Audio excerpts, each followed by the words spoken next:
Thank you, Mr. Graham, for your time. You're most welcome. As we celebrate May Day, I want to ask the relationship between labor and government. How would you describe it?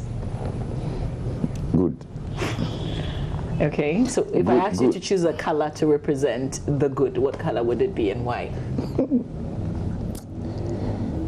I don't know the meaning of the colors, so whichever color is good. But I think the relationship is good. One needs to understand that it's industrial relations, and therefore whatever the difficulties, you need to work at it and make sure that you bridge whatever challenges that exist. The important thing is to also understand the labor unions. They are coming from a constituency, and therefore once the constituency at any time demands anything as leadership, they will need to fight for it. And so you may see them fighting for their constituents, and that is normal. It's just like you even having your children in the house. You take care of them all right, but at a certain time they may be compelled to demand certain things, and you need to sit down with them and talk. So the relationship has been a very cordial one for some time now. They demand what they are due, and if it is possible, it is granted. If it is not possible, we discuss it and see the way forward. So I think it will be bright, but I'm not sure which color I can choose to describe the relationship that you have now. Yeah. Okay, so it's good. We'll keep it at that. We've had a few people coming out. Some teachers who have not apparently been validated, so they don't receive their salary. We want to know what the latest is with that situation. Well, we are working on the validation essay. It's been ongoing for about 6 weeks now. We've taken families, fathers from their families, mothers from their families, and we've been away trying to do this validation for about 6 weeks. It's not been easy. This situation wouldn't have arisen if some of the basic things that are supposed to be done were followed in the public service. For instance, if people decide to do recruitment in the public service, whether it's Ghana Education Service or whatever, without financial clearance, that becomes a difficulty. And that is one of the things that we are seeing. Several recruitments have been done and no financial clearance was sought.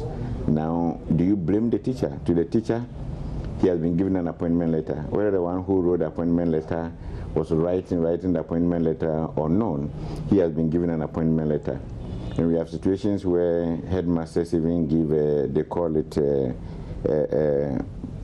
promissory letter or something, and they give the letters to them that they should start, and then the appointment letters will follow later.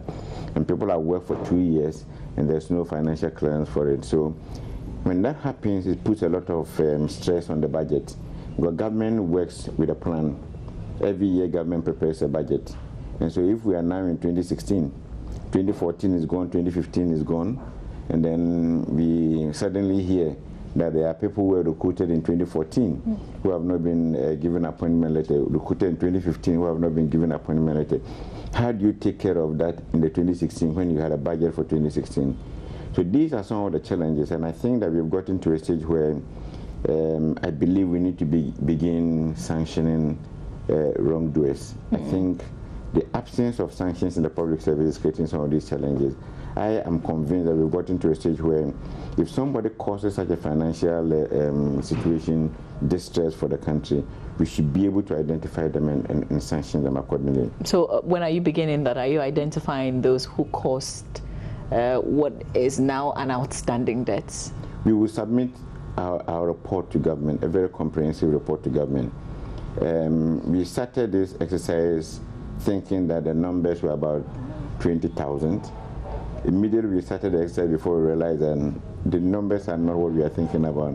It's in the range of about 60,000. And people are submitting information from all over the place. We've issued circulars upon circulars, advertisers' announcements for people to submit, giving deadlines, and people still keep bringing them in.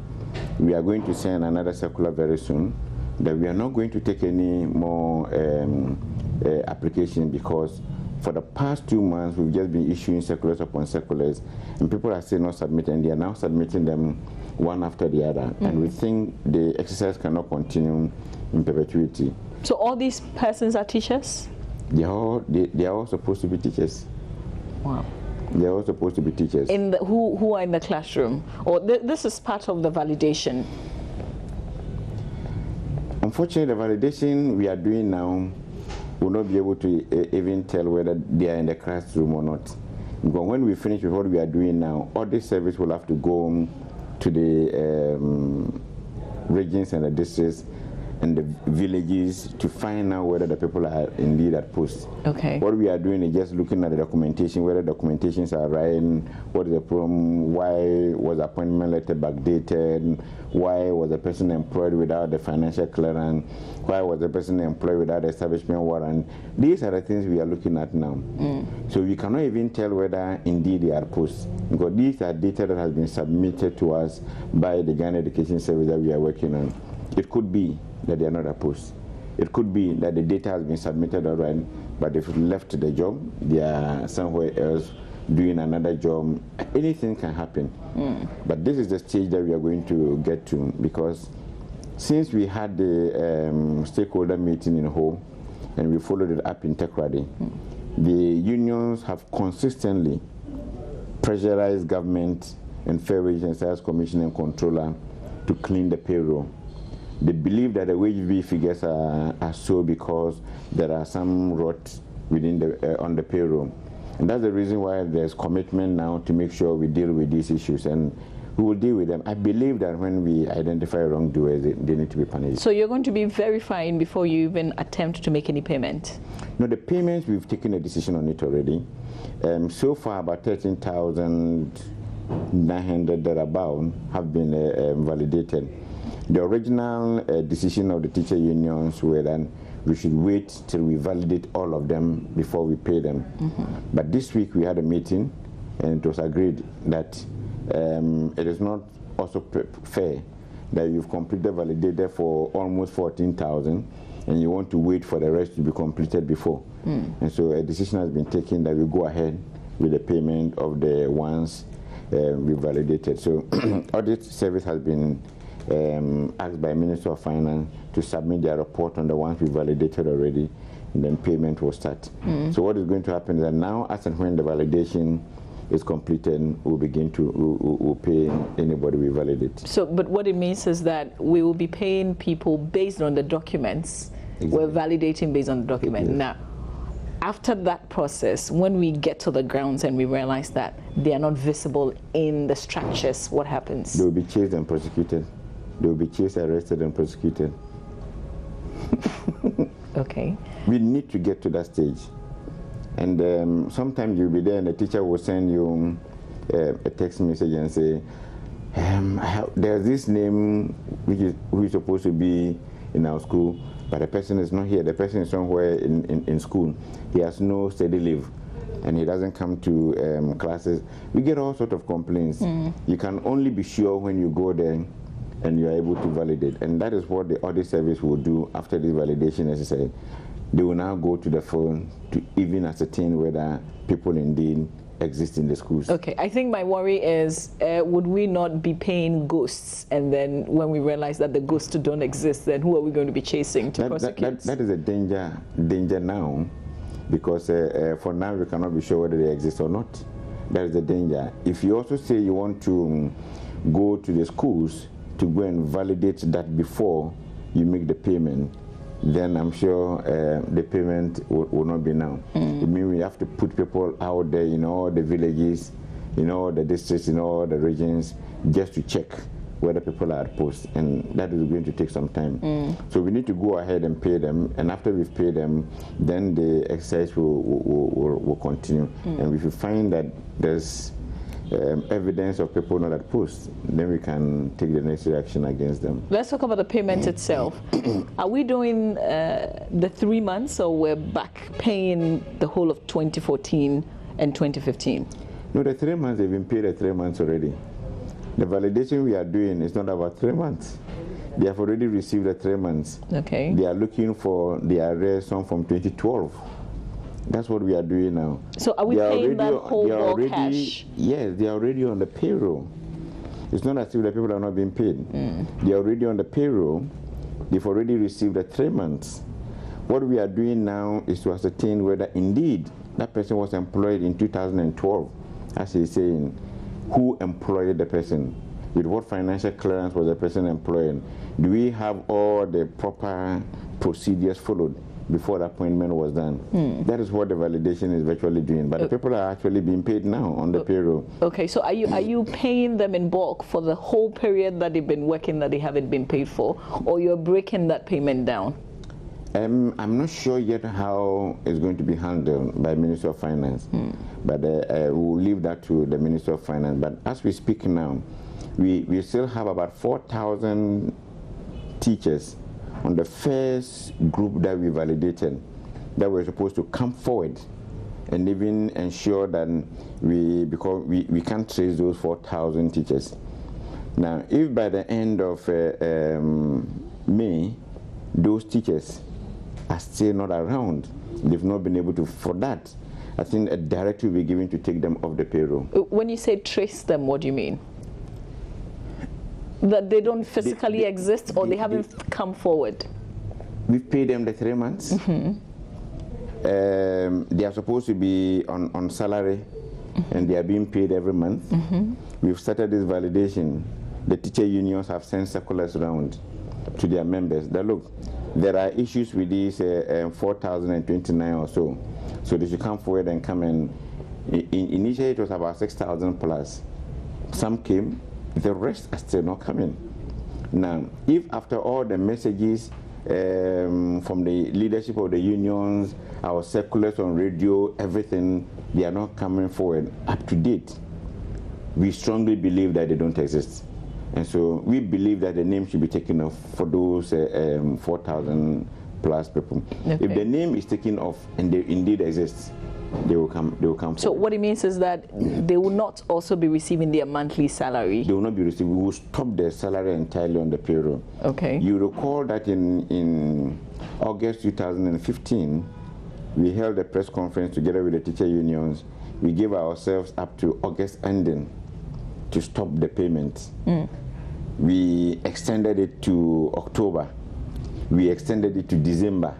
We are now in April, and the people have still. So you've been paying all this while. We've been paying them all this while, but we think the time has come for us to put a stop to those payments. If they exist, they will come forward. So when are you pulling the plugs? May ending. A decision has been taken already. We had a meeting this weekend with the leadership of the unions, the Minister of Employment, the Minister of Deputy Minister of Finance, the Director, Deputy Director General, Ghana Education Service, Audit Service. We had a stakeholder meeting and we've taken a decision that those names should be taken off. So these are persons who have not come forward with their document to be validated. Correct? Yes. Okay. All right. Let's talk about the doctors now. What's the latest? At least they are quiet. We concluded the conditions of service for the doctors last year, I think in November.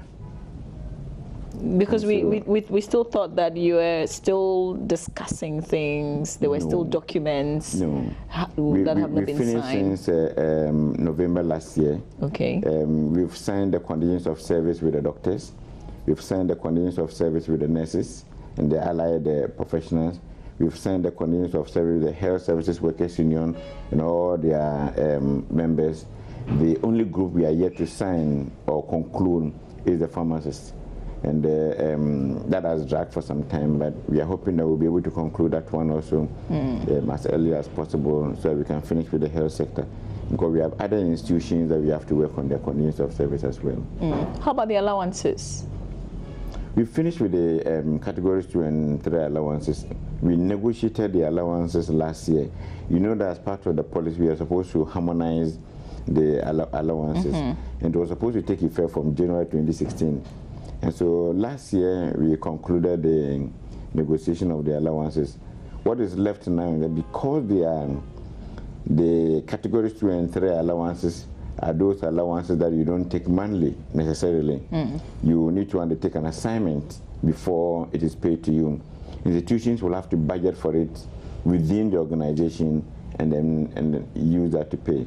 We've organized some workshops for the accounts people, for the HRs, but we think we need to still intensify the educational campaign. So allowances, we've also dealt with it. So we will not hear anybody complain, particularly the doctors. I think a lot of us are worried because, you know, when the doctor's back, then we all shake.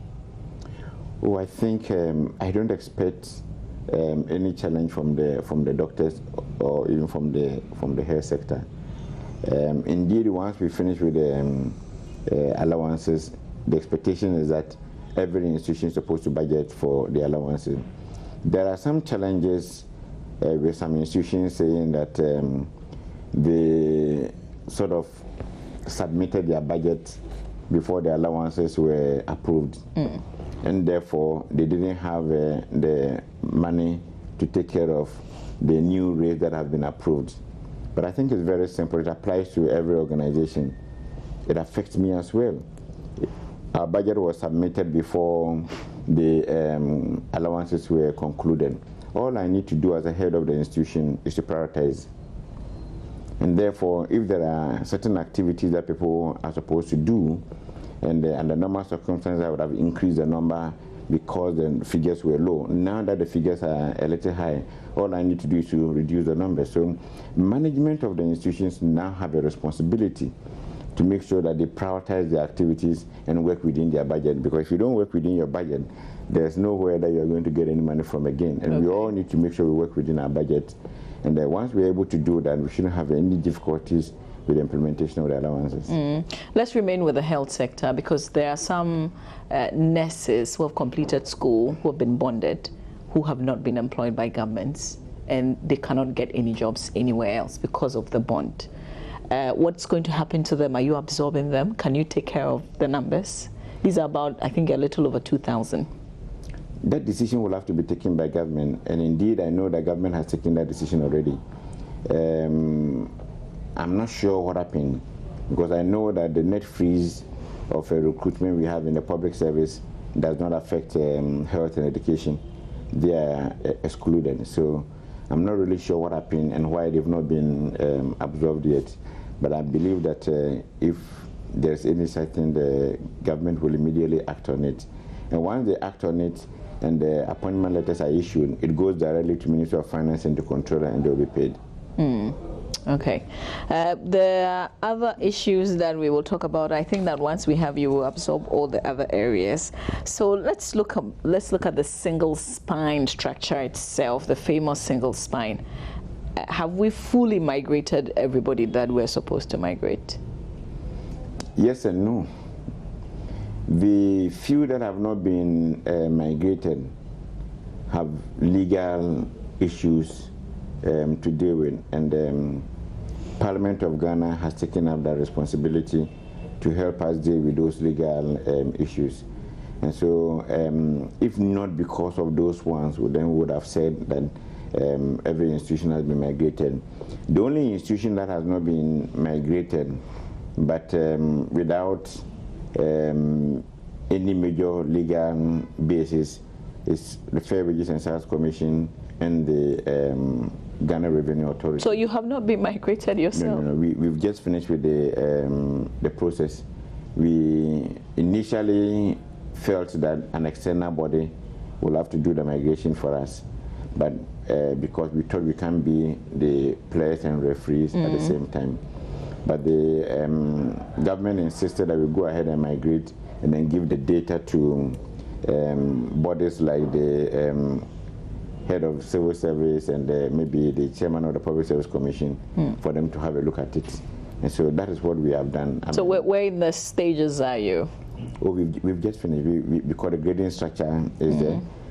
We've put our people on the grading structure. Okay. What is left now is to hand it over to those bodies for them to have a look at it, and then we will migrate. Are your people happy though?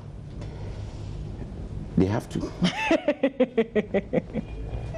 The fact of the matter is that because the migration is to eliminate inequities, any institution when you migrate, there are those who will be happy and those who will not be happy. You cannot satisfy everybody. So it's fair to say that there are people within the Fair Wages and Salaries Commission who are not happy? Oh, definitely. Okay. Definitely. But are they going to be agitating like we saw the others do? It will be their right, and it will be our responsibility as management to also contain whatever agitation. But are you happy as Mr. George Smith Graham, having been migrated? At least you know where you are. I can't complain. You don't have a choice. You couldn't complain. I can't complain. As the one who is seeing to the implementation, I can't complain. So you said there was the Fair Wages and Salaries Commission and another... And the Ghana Revenue Authority. Okay, but what's the hitch with them? The Ghana Revenue Authority, there's no law per se, but looking at their current salary levels and the single spine salary levels, the migration may pose a little challenge. And so our concern is to make sure that we don't have a situation where you migrate an institution like the Revenue Authority and it will lead into an agitation. So already we are struggling to get our revenues.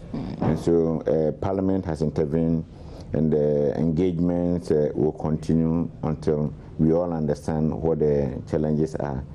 So to an ordinary person like myself, I would think that it means that their numbers are very high, the figures are very high, so if they migrate, they would go lower than what they are on right now. Oh, yes, definitely. Okay. Definitely. So would we ever see them migrate? They have to. Because it looks like they would not be better off migrating. They have to. I think there are a few technical issues that we need to look into. Take a critical look at their salaries and other benefits, and see where the technical challenges are. And I'm sure if once we examine it critically, we should be able to resolve those challenges without any difficulty.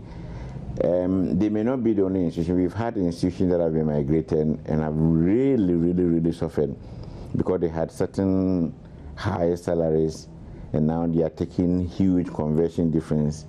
But they've migrated, and so we need to all make sure that every institution is migrated. There was a reason for the spine in the first place. Now that you have just about 2 organizations to move on, where would we be moving next when it comes to the structure, the spine? You know, the policy is in about 4 phases. The first one was the migration itself, which we've cleared the hurdle. The second one was the categories harmonization and standardization of the allowances, which we've cleared that hurdle as well. The third one is on the linking public sector pay to productivity, and we have the fourth one, which is the market premium. Now, the linking public sector pay to productivity started as far back as 2014. When we started the engagement, the various consultation, we had a stakeholder meeting, roundtable conference chaired by the late Sir P.V. Omi, with all the Professor Dai and Dr. Rekubobi and all others coming to share ideas with us as to how we can link public sector pay to productivity. From there, we started some engagement. If we are talking about linking public sector pay to productivity, we are looking at it from 2 fronts. We are looking at it from the macro level, and we are looking at it from the micro level. From the macro level, we are looking at what is the public sector's contribution at any given time every year. If the government says that the economy has grown by a certain percentage, what was the contribution of the public sector in that growth? We should be able to have a certain formula that we'll be able to use that to determine that. Again, once that is done, that means that when the unions are coming forward, you know that the public sector's contribution was a certain percentage, and therefore your request will have to be within the percentage that you contributed, and not outside. So these are some of the things. But when you determine that, how then do you ensure the individual who is working is also performing, and you are assessing the productivity level of the individual? That is where the individual performance management then comes in. It means that every individual will have to have targets and will have to work within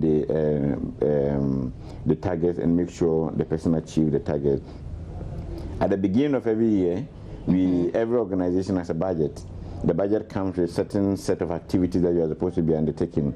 Everybody in the organization has a role to play in achieving that. So targets will be set for individuals.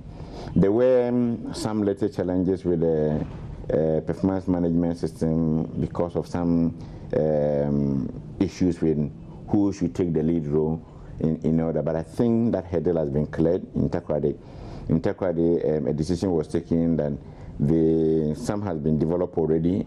The document has been developed. Some document has been developed already by the Public Service Commission, and so it should be adopted. We went beyond just that document.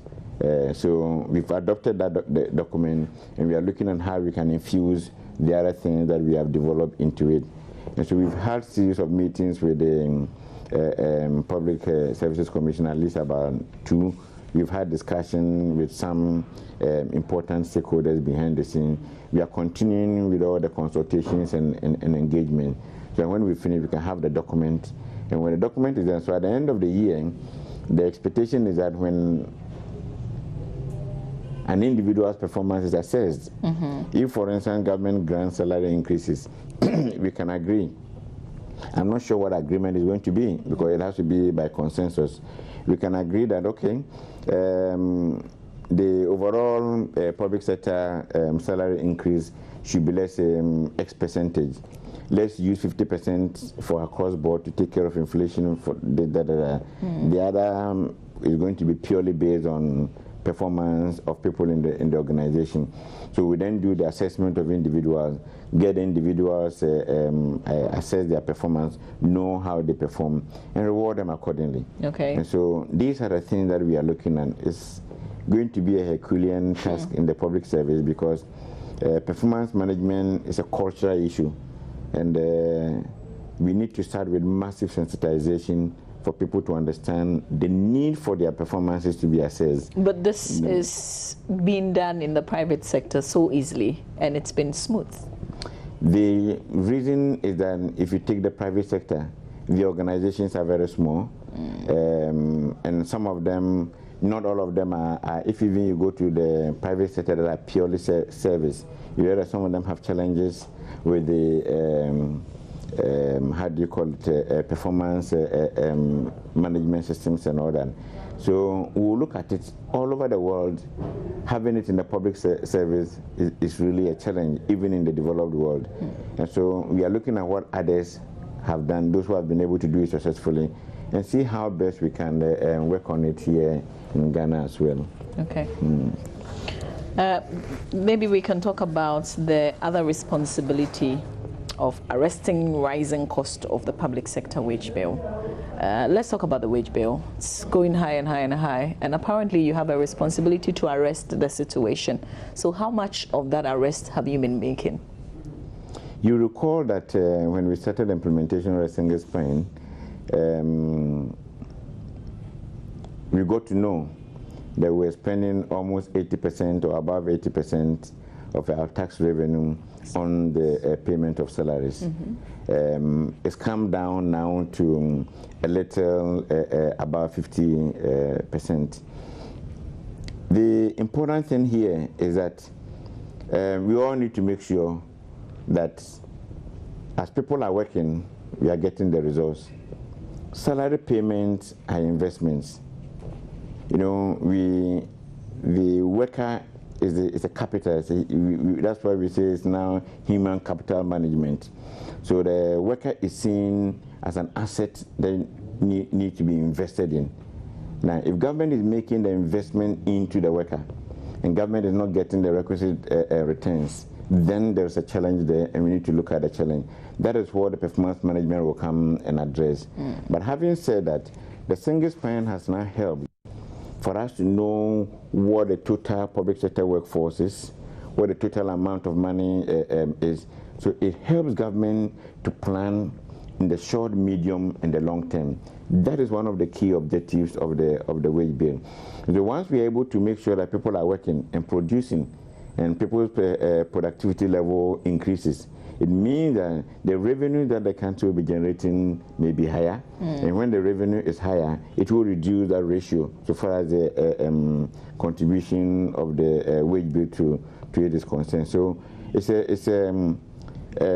something that we are working on, and now that the data is available with the implementation of the single spine, we believe that it should be possible for us to get there. The most important thing is to be able to predict our wage bill. Is to be able to predict that 2017, our wage bill is going to be like this, and there will be no shocks. That is what is important. Can you do that prediction now? Oh, I think now we are there. Even in 2016, I am very sure that government will be very close to its prediction so far as the wage bill is concerned. But in doing that, how do we also ensure that people's salaries or the pay are commensurate with the times?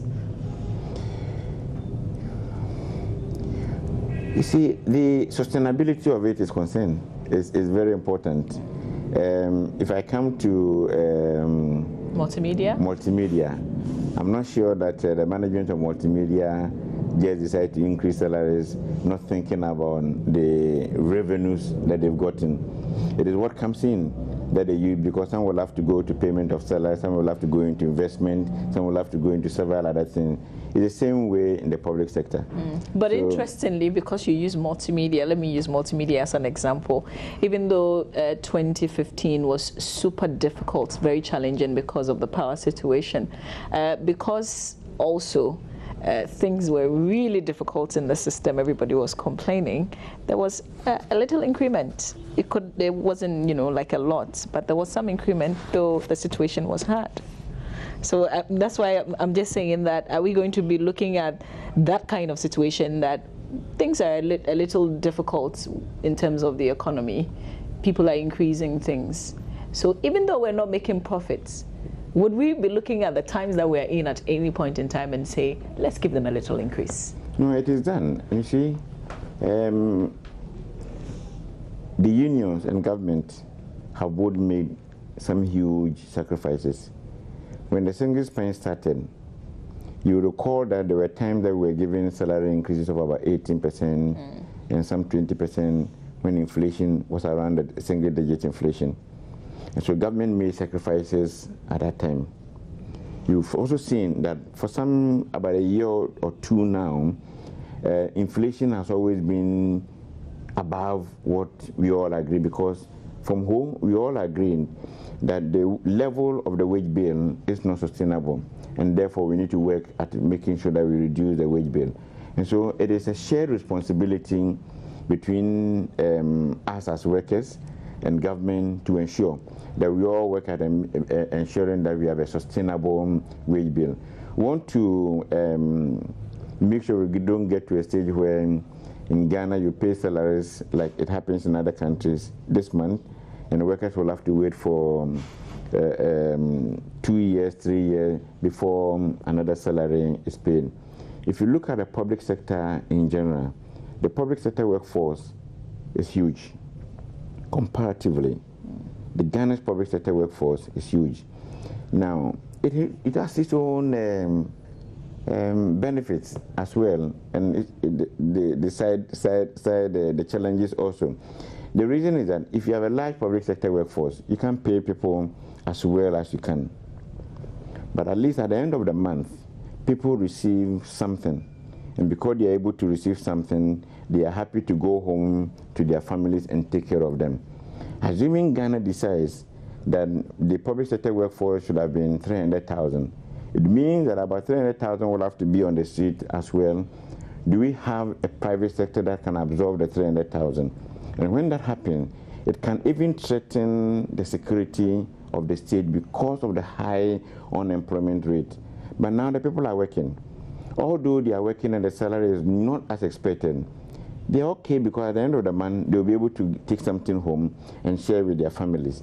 So we don't always need to look at it from that angle. And I'm sure that anytime I meet the workers, I keep telling them this, that there's a sacrifice that we are all making.